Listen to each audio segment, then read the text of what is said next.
আমাদের এটা মনে রাখতে হবে যে লোকসভা নির্বাচনে এবং গত 2024-এর উপনির্বাচনে আমাদের দক্ষিণ বরানগর থেকে রেজাল্ট কিন্তু খুব ভালো হয়নি।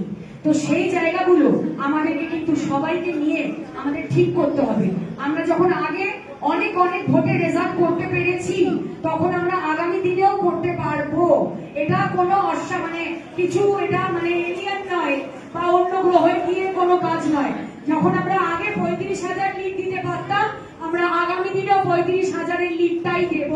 এই লক্ষ্যটা নিয়েই আমাদের চলতে হবে, কাউকে যেতে বলবো না। কারণ আগামী দিনে ভোটটা যাতে আমরা ভালো করে করতে পারি, কারণ মাথায় রাখতে হবে প্রত্যেক নেতৃত্বকে, যারা দলীয়ভাবে দায়িত্ব পেয়েছেন, যারা কাউন্সিলররা রয়েছেন, যারা কর্মীরা রয়েছেন, মাথায় রাখতে হবে যে এটা কিন্তু মমতা বন্দ্যোপাধ্যায়ের নির্বাচন। মমতা বন্দ্যোপাধ্যায়কে চতুর্থবারের জন্য মুখ্যমন্ত্রী করার নির্বাচন।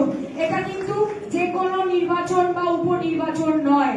নিজেদের মধ্যে কোনো মনোমালিন্য আমরা কিন্তু মাঝখানে আসতে দিতে পারবো না। এবং আমি বলি যে যদি মমতা বন্দ্যোপাধ্যায় ঠিক থাকেন, আমাদের দল ঠিক থাকে, আমরা সবাই নিজেদের জায়গায় ঠিক থাকতে পারবো। নিজেদের জায়গাটাকে আমাদের শক্তিশালী করতে হবে, আর সেটা একমাত্র আমরা বিজেপি নামক যে দুষ্ট দলটা রয়েছে সেই দলকে দমন করে, সেই নেতৃত্বদের দমন করে বুঝিয়ে দিতে হবে